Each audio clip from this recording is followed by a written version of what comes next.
Hello friends, जय हिंद। आज हम लोग पढ़ेंगे वाइगोत्स्की का सामाजिक सांस्कृतिक सिद्धांत, जो आने वाले सीटेट एग्ज़ाम के लिए बेहद इंपॉर्टेंट टॉपिक है। और कोई भी सीटेट एग्ज़ाम हो या फिर कोई भी शिक्षक भर्ती एग्ज़ाम हो, इससे ज़रूर क्वेश्चन पूछे जाते हैं। और सबसे पहले हम लोग इसकी थ्योरी कंप्लीट करेंगे, फिर कुछ मोस्ट इंपॉर्टेंट क्वेश्चन की प्रैक्टिस करेंगे। उसके बाद फिर डिटेल्ड एक वीडियो आएगा जिसमें से कम से कम वाइगोत्स्की की 50 क्वेश्चन होंगे, उसमें आप लोग भी प्रैक्टिस करना अच्छे से। तो चलिए, सबसे पहले बताया गया यहाँ पे सबसे पहला पॉइंट है कि सामाजिक सांस्कृतिक सिद्धांत। ये जो सामाजिक सांस्कृतिक सिद्धांत है, इसके प्रतिपादनकर्ता कौन है? तो इसका आंसर हो जाएगा वाइगोत्स्की। सामाजिक सांस्कृतिक सिद्धांत या फिर सामाजिक रचनावाद का सिद्धांत किसने दिया था? तो लेव वाइगोत्स्की ने दिया था। वाइगोत्स्की एक रूसी मनोवैज्ञानिक थे। वाइगोत्स्की का पूरा नाम ल्यू सिमनोविच वाइगोत्स्की था। वाइगोत्स्की के सिद्धांत को सामाजिक सांस्कृतिक या फिर सामाजिक रचनावाद के रूप में जाना जाता है।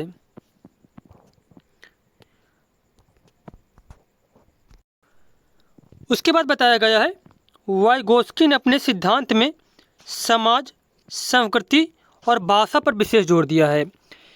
बच्चे जो चीज़ें सीखते हैं, समाज के द्वारा भी सीखते हैं, संस्कृति के द्वारा भी सीखते हैं और भाषा के द्वारा भी सीखते हैं, यह कहा था लेव वाइगोत्स्की ने। और बच्चे एक दूसरे से अंतःक्रिया के द्वारा सीखते हैं। अंतःक्रिया के द्वारा, अंतःक्रिया से तात्पर्य होता है एक दूसरे से इंटरेक्ट करके, एक दूसरे से बातचीत करके सीखते हैं। तो ये सारी बातें बताई थी लेव वाइगोत्स्की ने।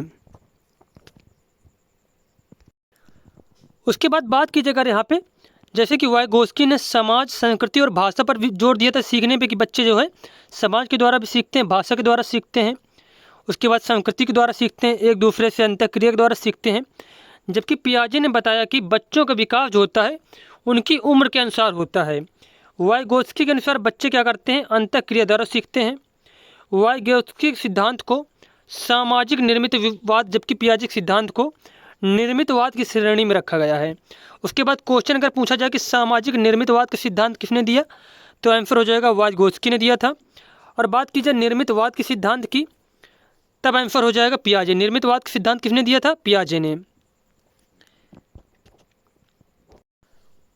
उसके बाद दो इंपॉर्टेंट पॉइंट बताए थे जो वाइगोत्स्की थे, जैसे कि निकटस्थ विकास का क्षेत्र, जिसको संभावित विकास का क्षेत्र ZPD, जिसका फुल फॉर्म होता है zone of proximal development. English में जो ZPD इसका फुल फॉर्म होता है जोन ऑफ प्रॉक्सिमल डेवलपमेंट, और हिंदी में बोलते हैं निकटस्थ विकास का क्षेत्र या फिर संभावित विकास का क्षेत्र। अब ये क्या होता है? अब यहाँ पे बताया गया है बालक द्वारा किए जाने वाले कार्य और कुशल व्यक्ति सहायता से किए जाने वाले कार्य के मध्य अंतर को ZPD, zone of proximal development या फिर निकट विकास का क्षेत्र कहा जाता है। अब जैसे कि आप लोग सीटेट की तैयारी कर रहे हैं और सीटेट में जनरल कैटेगरी को पास करने के लिए 90 नंबर लाने होते हैं। अब कोई बच्चा जनरल कैटेगरी का वह 82 नंबर ला पा रहा है खुद से। उसके बाद फिर क्या कि एक कोचिंग ज्वाइन की और बेहतरीन तरीके से शिक्षकों के द्वारा क्लास अटेंड किया, और शिक्षकों की सहायता से वह कितने नंबर ले आया? 95 नंबर ले आया। तो वही जो विकास जो हो रहा था बच्चे का, तो विकास के कितना नज़दीकी स्तर तक पहुंचा बच्चा, कितना जो है संभावित विकास हो पाया बच्चे का। तो 82 नंबर खुद से ला पा रहा था। उसके बाद 95 लाया किसकी सहायता से? टीचर की सहायता से। तो यहाँ पे यहाँ तक ये जो विकास हुआ, ये जो डिफरेंस हुआ, तो यही कहलाता है, यही अंतर कहलाता है जोन ऑफ प्रॉक्सिमल डेवलपमेंट। कोई कार्य जब खुद से किया जा रहा है और एक कोई कार्य जो है फिर कुशल व्यक्ति की सहायता के द्वारा जब कोई बच्चा कर पा रहा है कोई कार्य को, तो उसके बीच में जो डिफरेंस, जो अंतर होता है, वही कहलाता है निकटस्थ विकास का क्षेत्र या फिर जोन ऑफ प्रॉक्सिमल डेवलपमेंट, या इसे ही संभावित विकास का क्षेत्र कहा जाता है। उसके बाद दूसरा संप्रत्यय दिया था मचान, जिसको पाड़ या फिर ढांचा भी कहा जाता है, और इंग्लिश में बोलते हैं इसका फोल्डिंग। वयस्कों के द्वारा बच्चे को दी जाने वाली सहायता मचान या फिर इसके फोल्डिंग कहलाती है। लेकिन ये जो हेल्प दी जाती है बच्चे को, टेम्परेरी हेल्प होती है, कुछ समय के लिए दी जाती है। अब देखो एग्जांपल समझते हैं, जैसे कि यहाँ पे एक छोटा बच्चा हुआ है और इसकी जो मदर है क्या किए, इसको साइकिल को पकड़े हुए है। तो सभी बच्चे जो ज़्यादातर जो लोग थे तो साइकिल चलाना ऐसे सीखते थे, पीछे से उनका जो कोई या फिर मदर फादर कोई भी, मतलब ब्रदर कोई भाई हो गया या फिर कोई फ्रेंड वगैरह हो गया, तो जैसे कि वो साइकिल चला ले रहा तो पीछे से पकड़ लेता था, उसके बाद कुछ दूर तक उसको चलवाएगा पकड़ करके, फिर धीरे से क्या करता उसको छोड़ देता था। लेकिन क्या होता था फिर उसको धीरे धीरे यही प्रक्रिया करवाने के बाद एक टाइम ऐसा आता था कि बच्चा जो खुद से साइकिल चलाना सीख जाता था। तो ये जो कुछ समय के लिए जो टेम्परेरी हेल्प दी गई तो यही कहलाता है मचान पाड़े पे ढांचा कहा जाता है इसको। जैसे क्या होता है किसी का घर बनता है तो उसमें जो बाँस बल्ली वगैरह जो लगाई जाती है, जो शटरिंग वगैरह लगाई जाती है, तो जब तक क्या छत पक्की नहीं होती है उसके नीचे जो ये बाँस वगैरह लगाए जाते हैं। फिर उसके बाद क्या हुआ जब छत पक्के हो गए जैसे कि, तो ये सारी चीज़ें हटा ली जाती हैं। तो ये जो टेम्परेरी हेल्प होती है इसी को पाड़ या फिर ढांचा या फिर मचान कहा जाता है। बच्चे को कुछ समय के लिए प्रदान की गई जो टेम्परेरी हेल्प, टेम्परेरी सहायता, यही क्या कहलाती है, मचान या फिर पाड़ कहलाती है। अब बात की जाए यहाँ पे भाषा और विचार के बारे में। वाइगोत्स्की द्वारा संज्ञानात्मक विकास की प्रक्रिया में भाषा को एक उपकरण माना गया है जिससे हम अपने विचारों को अभिव्यक्त कर पाते हैं, प्रश्न पूछ पाते हैं। वाइगोत्स्की ने संज्ञानात्मक विकास को समझने की एक विकासात्मक प्रक्रिया के रूप में निजी भाषण को महत्वपूर्ण माना है। अब निजी भाषण से यह तात्पर्य होता है जब कोई व्यक्ति या फिर कोई बच्चा जब खुद से बातचीत करता है, जैसे कि कोई चीज़ ढूंढ रहा है और खुद से बात करते जा रहा है कि ये कहाँ रख दिया, कैसे भूल गए, ये सब चीज़ें, मतलब कुछ भी बात करता है खुद से। जब कोई व्यक्ति बात करता है अपने आप बिना दूसरे की मौजूदगी के, तो वही कहलाते हैं निज भाषण। क्या कहते हैं उसको, निजी भाषण कहते हैं। वाइगोत्स्की के अनुसार बालक निजी भाषण के द्वारा अपने व्यक्तिगत और सामाजिक जीवन में समस्याओं की समझ बनाते हैं और व्यवहार और सोच को मार्गदर्शन प्रदान करते हैं। तो वाइगोत्स्की द्वारा जो निजी भाषण होती है क्या करती है, बच्चे के द्वारा जो कठिनाई आती हैं चीज़ों को सीखने में या फिर कुछ भी कार्य करने में, तो बच्चा क्या होता है अपने जो निजी भाषण करता है तो उससे उसको हेल्प मिलती है, एक दिशा प्रदान होती है। लेकिन वही भी बात की जाए पियाजे ने, तो पियाजे ने स्वयं से बात करने की प्रवृत्ति को आत्मकेंद्रित भाषण कहा है और इसे इन्होंने एक विकार के रूप में देखा कि मतलब जो खुद से बातचीत जो बच्चे करते हैं वो क्या एक विकार है, इससे कुछ भी हेल्प नहीं होती बच्चे की, एक ये क्या है, एक प्रकार की बीमारी है। तो ये था निजी भाषण के बारे में जीन पियाजे और वाइगोत्स्की के विचार। उसके बाद आगे हम लोग देखते हैं। अब जैसे कुछ क्वेश्चन यहाँ पे दिए गए हैं, नॉर्मल क्वेश्चन है, उसके बाद फिर हम लोग एक टॉपिक जो वाइगोत्स्की वाला इसके जो है बेसिक से हार्ड लेवल तक के क्वेश्चन कंप्लीट करेंगे एक वीडियो में। मनोवैज्ञानिक वाइगोत्स्की कहाँ के थे, तो रूस के, इसका आंसर हो जाएगा।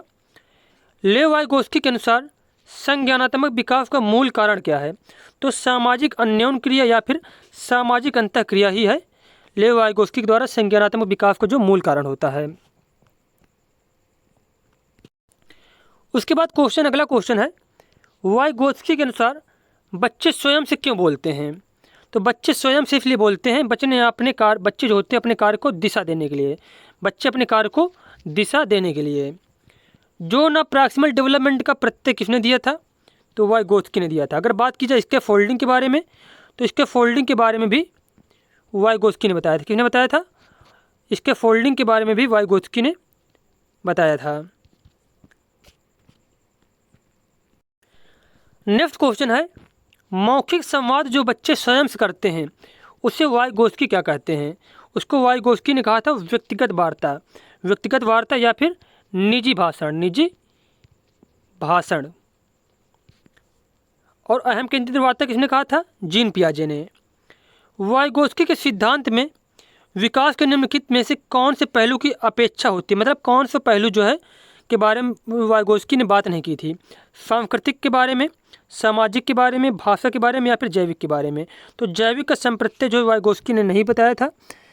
वाइगोत्स्की ने बताया था कि बच्चे जो होते हैं कैसे सीखते हैं, संस्कृति के द्वारा, समाज के द्वारा, भाषा के द्वारा, इन सभी चीज़ों के द्वारा बच्चे जो है चीज़ें सीखते हैं। उसके बाद अगला प्रश्न है निकटस्थ विकास के क्षेत्र की अवधारणा का प्रस्ताव किया था, तो इनमें से कोई नहीं हो जाएगा क्योंकि किया था वाइगोत्स्की ने, और इसमें से ऑप्शन नहीं है वाइगोत्स्की ने। उसके बाद क्वेश्चन है बच्चे को संकेत देना तथा आवश्यकता पड़ने पर सहयोग प्रदान करना किसका उदाहरण है, तो किसका उदाहरण है, पाढ़ का। किसका, पाढ़ का। अगला क्वेश्चन है निकटवर्ती विकास का क्षेत्र संदर्भित करता है उस चरण को जब अधिकतम विकास संभव हो, उस विकासात्मक चरण को जब बच्चा सीखने की पूरी जिम्मेदारी लेता है, एक संदर्भ को जिसमें बच्चे सहयोग के सही स्तर के साथ कोई कार्य लगभग स्वयं कर लेते हैं। तो यही वाला ऑप्शन सही हो जाएगा। एक संदर्भ जिसमें बच्चे सहयोग के सही स्तर के साथ कोई कार्य लगभग स्वयं कर लेते हैं उसको ही ZPD zone of proximal development या फिर निकटस्थ विकास का क्षेत्र कहा जाता है। उसके बाद लास्ट क्वेश्चन है, कोई 5 साल की लड़की एक टी शर्ट को तह करते हुए अपने आप से बात करती है, लड़की द्वारा प्रदर्शित व्यवहार के संदर्भ में कौन सा कथन सही है? जीन पियाजे तथा वाइगोत्स्की इसके अहम केंद्रित भाषा के रूप में बात करते हैं। तो अहम केंद्रित के बारे में बताया था केवल पियाजे ने, जबकि वाइगोत्स्की ने इसे निजी भाषण कहा था। जीन पियाजे से अहम केंद्रित तथा वाइगोत्स्की इसे निजी भाषा कहेंगे। तो यही पे जो है बी वाला ऑप्शन सही हो जाएगा कि जीन पियाजे इस प्रकार की जो लैंग्वेज इसको अहम केंद्रित कहते हैं और वाइगोत्स्की क्या कहते हैं, इसको निजी भाषा कहते हैं। तो ये हमारा जो वाइगोत्स्की का सिद्धांत हो गया कंप्लीट हो गया। मिलते हैं नेक्स्ट वीडियो में। धन्यवाद।